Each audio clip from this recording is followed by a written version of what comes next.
नमस्कार, हमारे digital platform पर आपका स्वागत है।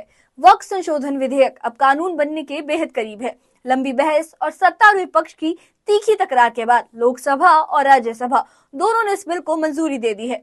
अब सिर्फ राष्ट्रपति की मोहर लगनी बाकी है। इस विधेयक में वक्फ संपत्तियों के प्रबंधन और पारदर्शिता से जुड़े कई अहम बदलाव किए गए हैं, लेकिन बिल पास होने के बाद भी सियासी घमासान थमने का नाम नहीं ले रहा।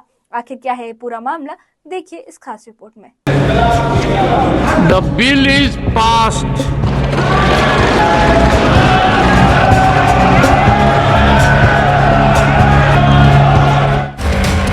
संसद ने वक्फ संशोधन विधेयक को हरी झंडी दे दी है। माननीय मंत्री जी, प्रश्न है कि लोकसभा के बाद राज्यसभा में भी ये बिल पास हो गया। राज्यसभा में 128 सांसदों ने समर्थन किया, जबकि सरकार के पास सिर्फ 122 सांसद ही थे, यानी कुछ गैर एनडीए सांसद भी सरकार के साथ आ गए। दोनों सदनों में 12-12 घंटे से ज्यादा चली बहस के बाद देर रात वोटिंग हुई। पक्ष और विपक्ष ने अपनी बात रखी, लेकिन आखिरकार संख्या बल ने सरकार की जीत सुनिश्चित की। इस विधेयक से विपक्ष में भारी नाराजगी है।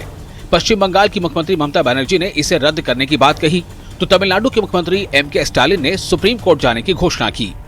झारखंड में कांग्रेस कोटे के मंत्री ने कहा कि वे इसे अपने राज्य में लागू नहीं होने देंगे।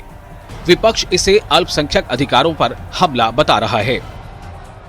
But Waqf property also it was done motivatedly, politically to divide the country, to divide and rule policy. That BJP's agenda, that we know everything. But one day they will go away, and the other government will come, and that time must remember there will be another amendment, and it will be passed in Lok Sabha and Rajya Sabha. Bill को लेकर सहयोगी JDU में भी बगावत दिखी। अल्पसंख्यक मोर्चा के नेता शाहनवाज मलिक और कासिम अंसारी ने पार्टी छोड़ दी और मुस्लिम समाज से दूरी का आरोप लगाया। जम्मू कश्मीर कांग्रेस के नेता इरफान हफीज लोन ने सड़क पर उतरकर विरोध किया। हाथ में संविधान और तख्ती लिए लोन ने इसे धर्मनिरपेक्षता के खिलाफ बताया। संविधान को भारतीय जनता पार्टी खत्म करना चाहती थी। उनका था मंशा 400 पार। राहुल गांधी जी और इंडिया ब्लॉक ने मेहनत की, उनका सपना होने पूरा नहीं दिया। हम चाहेंगे कि जो ये फेडरलिज्म पे, सेकुलरिज्म पे हमला है, आप देख रहे हैं किस तरीके से 5 करोड़ ईमेल्स गए वक्फ अमेंडमेंट्स के खिलाफ। कोई कदर नहीं। मुसलमान लोगों ने कहा मत करिए, कोई कदर नहीं, उनके पास नंबर्स है। ऐसा लोकतंत्र में नहीं होता है। हमारे मजहबी मामलों पे हमला, हमारी प्रॉपर्टीज है, कहते हैं डिफेंस, रेलवे, और तीसरे नंबर पे आपकी प्रॉपर्टीज है, हम हड़प करेंगे। इसमें प्रोविजन था कोई डिस्प्यूट होता तो ट्रिब्यूनल डिसाइड करेगा। आप कहते हैं डिस्ट्रिक्ट कलेक्टर करेगा, आप कहेंगे सरकार का नॉमिनेटेड आदमी करेगा, और गैर मुस्लिम आएंगे। इनके ट्रस्ट जो है हम कदर करते हैं, उसमें क्यों नहीं मुस्लिम्स? उधर क्यों ऐसा प्रोविजन? अगर डीएम मुस्लिम नहीं, हिंदू नहीं होगा तो दूसरे ऑफिसर को देख लेंगे जो हिंदू होगा। हमारे साथ ये जाति क्यों? हमारे सेंटिमेंट्स की कदर क्यों नहीं? फेडरलिज्म पे हमला। बीजेपी ने इस विधेयक का स्वागत किया है। जम्मू कश्मीर बीजेपी अध्यक्ष सच शर्मा ने इसे ऐतिहासिक कदम करार दिया।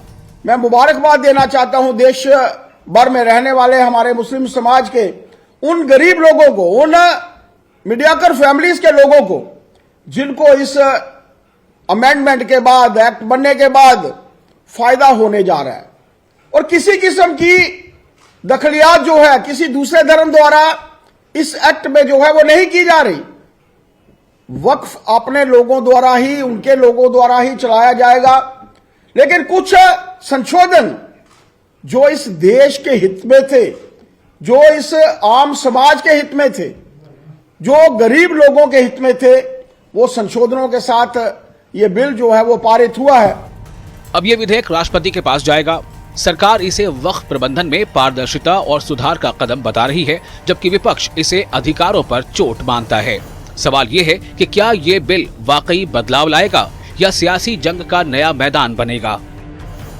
वक्फ संशोधन विधेयक को लेकर सियासत अभी खत्म नहीं हुई है, बल्कि अब इसकी गूंज संसद से निकलकर सड़कों और अदालतों तक सुनाई दे रही है। सरकार इसे पारदर्शिता और सुधार की दिशा में अहम कदम बता रही है, जबकि विपक्ष इसे अल्पसंख्यक अधिकारों पर हमला करार दे रहा है। ममता बनर्जी और स्टालिन जैसे नेता इसके खिलाफ मोर्चा खोल चुके हैं।